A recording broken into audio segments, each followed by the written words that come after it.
उर्मिला जी, राधे राधे महाराज जी। महाराज जी, मुझे बुढ़ापे की बहुत चिंता रहती है कि पता नहीं कितने कष्ट भोगने पड़ेंगे। इस वजह से प्रभु भक्ति में भी कम ही मन लग रहा है महाराज जी। अरे तो राधा राधा जपो, बुढ़ापा जैसे जवानी वैसे बुढ़ापा, ऐसे मृत्यु आने वाली है।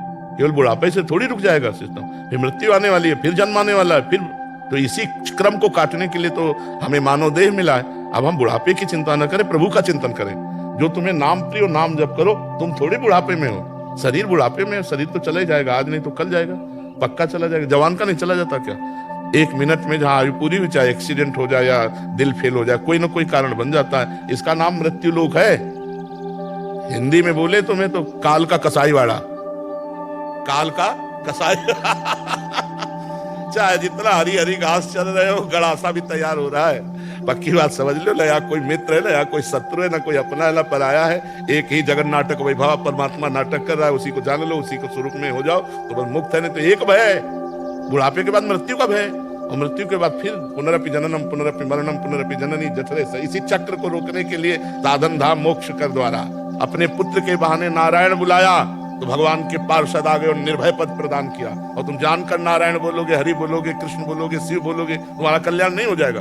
हमका भगवान से बिना जुड़े परम लाभ नहीं मिल सकता। तो इसलिए हमारी प्रार्थना है कि बुढ़ापे का चिंतन मत करो, तो जाएगा, नाशवान शरीर है, भगवान का नाम जप कर लो। यही कलिकाल मलायतन मन कर देख विचार, श्री रघुनाथ नाम बिना ही नान आधार। भगवान के नाम के बिना मंगल होने वाला नहीं। खूब नाम जप करो। हाँ, उनके अनंत नाम है, जो नाम तुम्हें प्रिय हो या गुरुदेव ने दिया हो, वो खूब नाम जप करो। तो हमको आगे की बात सोच के डरना नहीं, हमें वर्तमान के सेकंड को नाम में लगाना है। एक भी क्षण हम भगवान का विस्मरण न करें तो निर्भय निश्चिंत निष्ठोक हो जाओगे। बस भजन के बिना तो सब बेकार है। तो यदि हम भगवान की प्राप्ति की योग्यता प्राप्त कर लिए तो फिर इस शरीर से कोई संबंध नहीं रह जाता। जैसे सांप को अपनी पुरानी केचुल पर कोई प्रियता नहीं होती, ऐसे भगवत प्राप्त महात्मा, चाहे स्त्री हो चाहे पुरुष, उसको शरीर प्रियता नहीं होती। शरीर के दुख सुख आते हैं, अब जैसे पिटाई हो या कष्ट ऐसे होगा, पर उसको इस बात की व्यथा नहीं होगी। इसका भोग रहे, हमें डरना नहीं। भगवान का अगर आश्रय लियो तो कोई ना कोई रूप रख के, अगर कोई बुढ़ापे में तुम्हारे पास नहीं तो भगवान आ जाएंगे।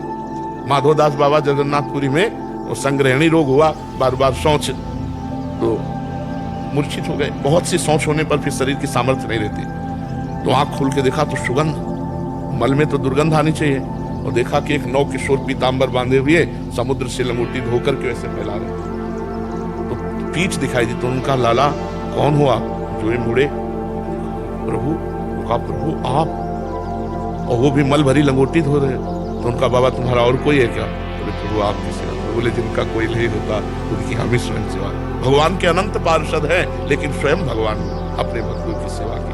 अब यहाँ प्रभु से हम अगर संबंध नहीं बनाया, भाव संबंध नहीं जोड़ा, और यहाँ भाव संबंध जोड़े हुए, अब जाने परेशानी हो। मेरा मकान छूट जाएगा, बैंक बैलेंस छूट जाएगा, इतने प्यारे प्यारे परिवार के सदस्य छूट जाए, वो मृत्यु के भय से कांप उठता है। और जिसने अपना प्यार प्रभु को समर्पित किया है, भाई यहाँ काम के लिए भेजे गए थे सरकारी आदमी, हम तो सरकारी आदमी, हम तो श्री भगवान के भेजे गए थे, अपना काम किया, चल कोई भय नहीं। तो हमें डरना दुख से नहीं है, हमें डरना सुख से है। कहीं फंस न जाए। दुख में कोई फंसता है क्या? विपत्ति में कोई फंसता थोड़ी है। विपत्ति में तो भगवान की तरफ, विपत्ति प्रिय होती है क्या? प्रिय तो सुख और संपत्ति होती है, और प्रियता ही भगवत प्राप्ति में